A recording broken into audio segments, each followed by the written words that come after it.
Hey, what's up, guys? So, a lot of people have been asking me, like, how do I play with the Fighting Lion on certain trials maps or just Crucible maps in general, but for competitive, like trials or survival or elimination, stuff like that. So, I figured I would just do a live commentary video on how I play with the Fighting Lion on Wormhaven. I'm going to be doing these on all the maps in the game.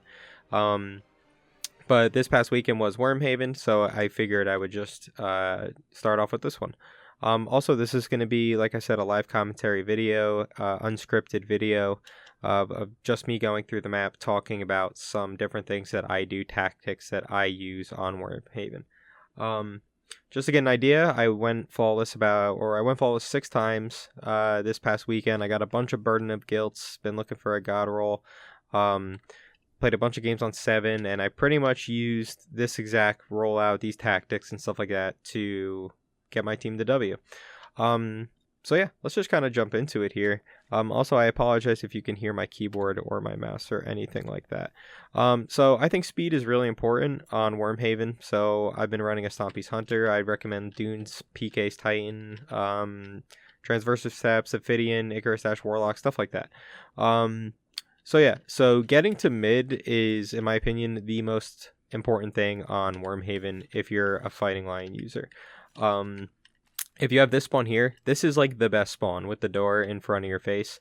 You can just run, you can jump, you can like hit your head on this wall, or on the ceiling rather, hit your head on this ceiling, and you can get into mid. Chances are you're going to be here before anybody else, and you don't have to worry about too much. If you have the other spawn, it's going to be very hard to get to mid. If you have this spawn here.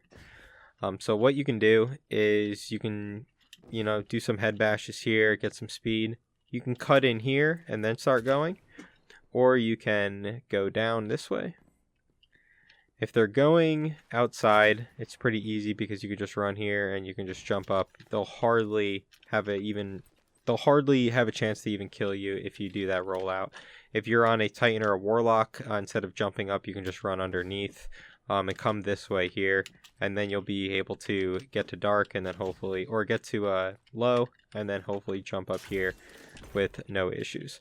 Now the reason being in mid is very important with Fighting Lion is because you can pretty much control the entire round just from standing right here. Just from being in this area where the flag spawns, you can control the entire round. If they try and push mid, you're here with the Fighting Lion. If they try to push low, you're here with the Fighting Lion. If they try to push outside, you're here with the Fighting Lion. Now, if they run split, this is where your teammates are going to come in. So I always try and get one other teammate to come with me mid, and one teammate to go low down there. The reason is because outside is, just never go outside with a Fighting Lion, or just at all. I think going outside is one of the worst spots you can go on Wormhaven. It is so easy for people to sit right here in mid and just gun you down with a sniper, with a hand cannon. They can head glitch you here.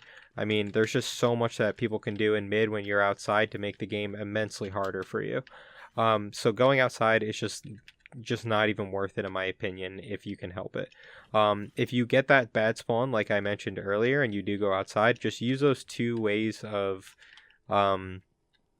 getting back to mid that I mentioned. Just come over here and jump up here, or if you're on a Titan Warlock, go underneath. So yeah. So if you can't get to mid first, let's just say you get a bad spawn, you get the other side of that wall, and you want to cut in here, and you want to go mid anyway. You don't want to go outside.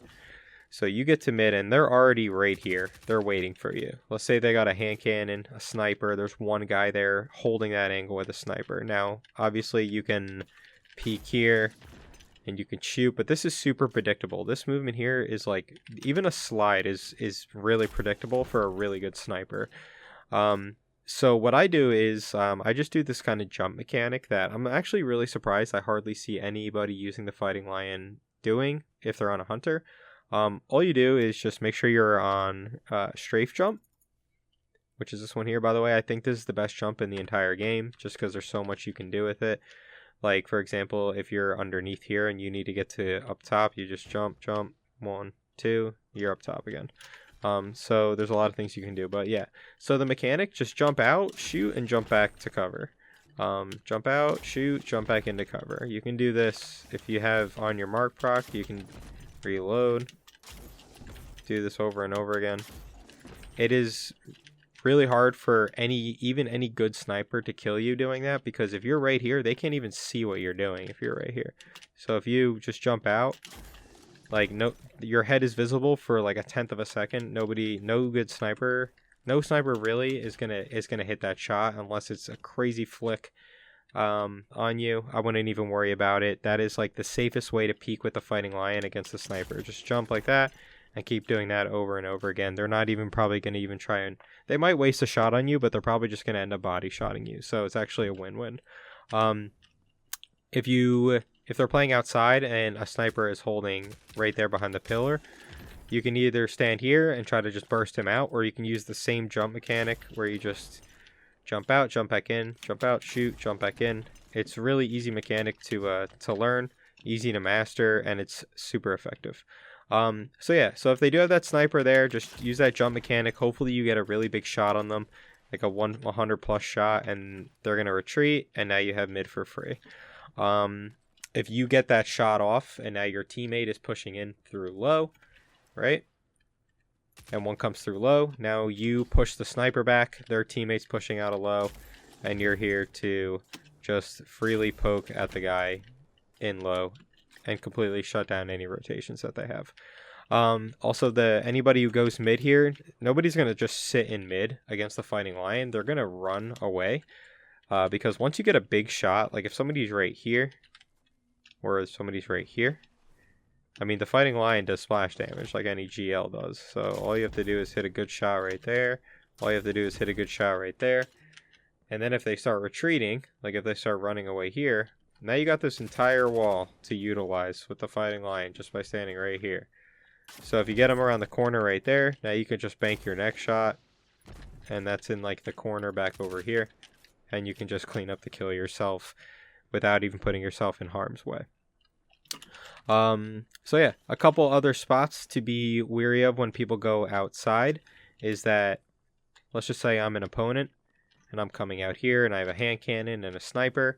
Some people like to come right here and look right here with a snipe on you. Some people like to stay right here and look here with a snipe on you. This is a little bit of a better spot. It leaves you more open to the enemy team, but it gives you a better angle to get a pick as a sniper.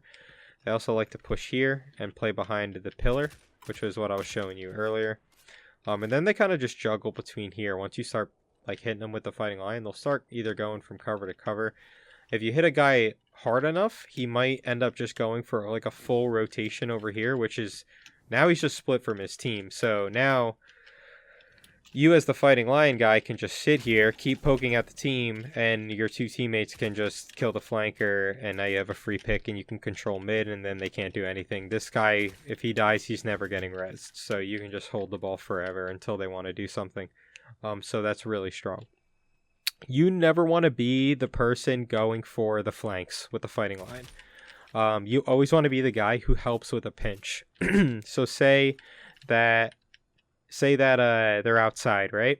And you want to pinch them. You have your teammate pinch. You have your teammate go out here, because hitting a fighting lion shot from all the way out here and getting a max splash damage shot and then cleaning it up is, you know, it's not impossible, but it's not the easiest thing to do. And you want to be helping your team the most. You'll be helping your team being in an optimal fighting lion range where you can actually get like a 150 damage plus shot.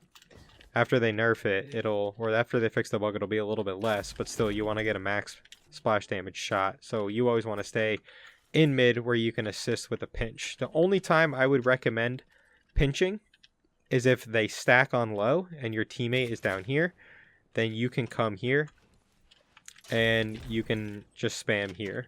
This is the best spot for you to be in, because if they decide to ape you, now you just dodge away. Or you can come in, you can pre-fire a nade. And then you have this area here. Their only options here are to do like a triple push on you, or run out the door. If they run out the door, now you have the wall. You can start banking shots, push them into the back room. So on and so forth. This is the only other spot I would take as somebody using the fighting lion. Yeah, so we're going over a lot. If you do find yourself outside and they're pushing up here and you're like just coming this way, just turn around and run. Just come back this way and get up into the hallway here.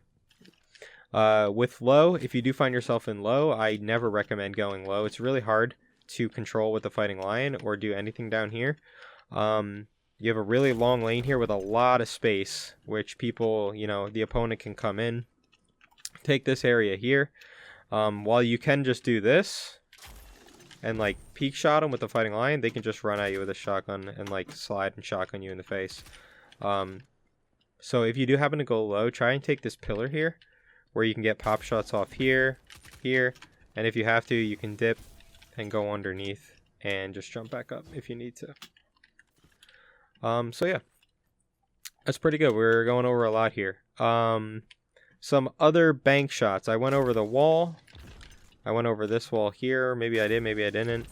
So if you could hit this corner right here, it can go like right into the doorway right there, which is a pretty good bank shot there.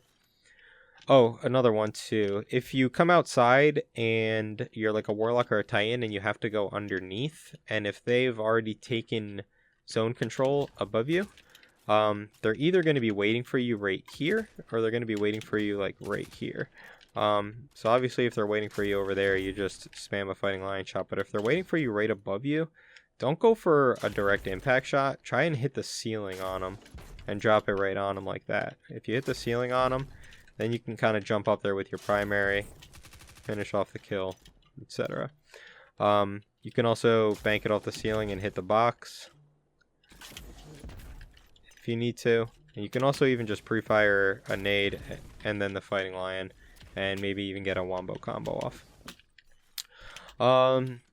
So yeah, I mean, I think that's pretty much it. As far as like pairings with it, I mean, just use whatever you're comfortable with. I think SMGs 120s are, even just 140s are probably some of the best you can do. Double GL is really strong. I think Wormhaven is one of the Fighting Lion's strongest maps. I forget if I said that earlier, just because, like I said, if you get to mid, the entire round is yours. It's just, there's nothing they can do. What the enemy team, if they're decent, what they're probably going to end up trying to do is they're either going to put a Fighting Lion on themselves and try and team you, or they're going to sit back here with pulse rifles and just try and team shot you as well. If that's the scenario, you just sit in mid and you don't do anything. You just wait for them to push. You are not looking to push people with the Fighting Lion. You are there to support your teammates mainly, and then finish the kills if you can. So also communicate to your teams or to your team as much as possible on how much damage you're doing. Now, you're not communicating with them to tell them to go finish the kill. You're just giving them the information for them to do with what they want to do with it. So if somebody's behind this pillar here and I hit this guy for 150 and he's not in a rift, you just say 150 behind pillar.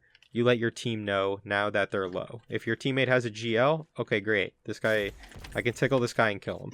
So he shoots, kills him. If your teammate's underneath, all right, this guy's going to rift or something, I can get to this spot here and finish this kill up. You know what I mean? You're just giving your teammates the information for them to choose what they want to do with it. If they want to ignore it, they can ignore it. Your job isn't to get people low and then immediately go in for the kill. Especially not in this meta, with the healing meta and the rifts and the overshields.